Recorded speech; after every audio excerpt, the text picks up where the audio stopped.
আপনি দেখবেন যে একটা সম্পর্কের মধ্যে সবথেকে বড় সমস্যা তখন আসে যখন একটা এই রকমের সিচুয়েশনে আপনি পড়ে যান, যেখানে আপনাকে লাগে যে কথা বলতে গেলে হয়তো এই প্রবলেমটা সলভ হয়ে যাবে। আর আপনি বড় স্বচ্ছন্দে কথা বলার জন্য প্রস্তুত হয়ে যান। এবং আপনি যখন সেই কাছের মানুষের কাছে গেলেন, কথা বলার চেষ্টা করলেন, কথা বলার একটা ডায়লগ আরম্ভ করলেন, আপনি দেখলেন কি যে ঠিক উল্টোটা হয়ে গেল। যে জিনিসের প্রয়োজন ছিল সেই জিনিস হলো না, যে জিনিসের ভাবনা নেই সেই জিনিস হয়ে গেল।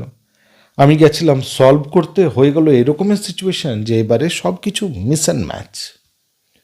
আপনার কথা ঠিক জায়গা মতো রাখা হলো না। আপনাকে লাগলো যে আমি ঠিক করে কথাটা রাখতেই যাচ্ছিলাম, কিন্তু সে মানুষটা আমার পূর্ণ কথাটা শুনলো না। একটা ডিসকমফোর্টের ভাবনা যখন চলে আসে একটা সম্পর্কের মধ্যে, আর আপনাকে লাগে যে আমি তো জিনিসগুলোকে সলভ করতে যাচ্ছি, আমি তো একটা সেই মানুষকে খুঁজছি যার কাছে গেলে আমার সমস্যার সমাধান হবে, কিন্তু সেই মানুষটা এরকম হয়ে দাঁড়িয়ে আছে যে সে কোনো সমস্যার সমাধান করতেই চায় না। তার অবস্থা এইরকমের যেমন একটা ঢঙ্গি বাবা বসে আছে যে আমার কাছে আয়, আমি চমৎকার করে সব কিছু ঠিক করে দিতে পারবো। কিন্তু সেই ঢঙ্গি বাবা নিজে জানে যে আমি কোনো চমৎকার জানি না।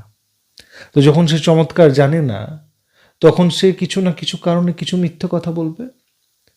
তো আপনাকে সেই মানুষটাকে এরকম লাগে যে যেভাবে দেখে আমি তার সাথে সম্পর্ক বেঁধেছিলাম, আজকে সম্পূর্ণটা ঢং হয়ে গেল।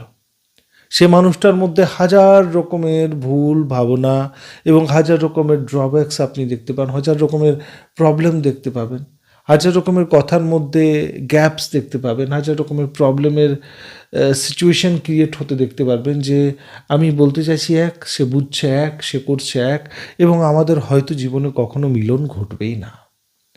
আমাদের জীবনে যতটুকুনি সুখের সময় ছিল সেটা পাস হয়ে গেছে, আর এবারে সুখের সময় আসার কোনো গল্প নেই। তো যখন আপনি কোনো মানুষের কাছে গেছেন এটা ভেবে যে আমি তার কাছে সুখ পাবো, আর সেই মানুষটা যখন আপনাকে কিছু সময় পর সুখ দিতে পারবে না, তখন সেই মানুষের যে চাওয়া পাওয়া সুখের প্রতি, সেটা তো আর কমছে না, সেটা তো বাড়ছে সময়ের সাথে সাথে। যে জিনিস দেখিয়ে আপনি ডেকেছেন তাকে, সেই জিনিসটা যদি দিতে না পারলেন একটা সময় অবধি, তখন তো সেটা প্রবলেম ক্রিয়েট করবে। একটা দোকানের মধ্যে যদি বিভিন্ন রকমের ক্যান্ডিজের একটা শপ বানিয়েছেন, আপনি একটা দোকানকে এরকম সাজিয়েছেন যে সেখানে বিভিন্ন রকমের ক্যান্ডিজ আছে সব ফ্লেভার। এবারে বাচ্চা ঘর থেকে জিদ করছে যে অমুক দাদার দোকানে যাব, সেখানের থেকে আমি একটা ক্যান্ডি নেব, কাকুর দোকানে যাব একটা ক্যান্ডি নেব, আর সেই ফ্লেভারের ক্যান্ডি নেব। আপনি যখন তাকে নিয়ে গেলেন, দোকানদার বলছে, আপনি বলছেন যে না, আজকে আমার এই ক্যান্ডিটা তো নেই, তার জায়গায় অন্যান্য ক্যান্ডি আছে, তুমি নিয়ে নাও। সে চট করে তো নিতে চাইবে না, সে সেটারই আবদার করবে যেটা সে ভেবে গেছিল। তো মানুষের মনের যে সুখের অবস্থা, সেটা ফ্লেভার খোঁজে, যে আজকে আমি যেরকম আছি কালকে আমাকে কিছু অন্য রকম চাই, পরশু আমাকে কিছু অন্য রকম চাই, তারপরে আরো কিছু অন্য রকম চাই, এবং আমাকে সবসময় একটা ডিফারেন্স, একটা আনন্দ, একটা ভালোবাসার যে ভাবনা রয়েছে সেটার মধ্যে প্রত্যেক দিন কিছু এরকমের ফ্লেভার চাই, যেটা আমাকে সবসময় এটা বোধ করাক যে আমি স্পেশাল, তুমি স্পেশাল, এই রিলেশনশিপ স্পেশাল। তো এটা যখন হয় না, তখন মানুষকে লাগে যে আমি যে মানুষটার সাথে সম্বন্ধটা বানালাম, যে মানুষের সাথে আমার সম্পর্ক স্ট্যাবলিশ হলো, সে মানুষের মধ্যেই কোনো ভুল রয়েছে। এই থ্রু আউট টোটাল প্রসেসের মধ্যে কখনো আপনি নিজেকে দোষ দিতে পারবেন না।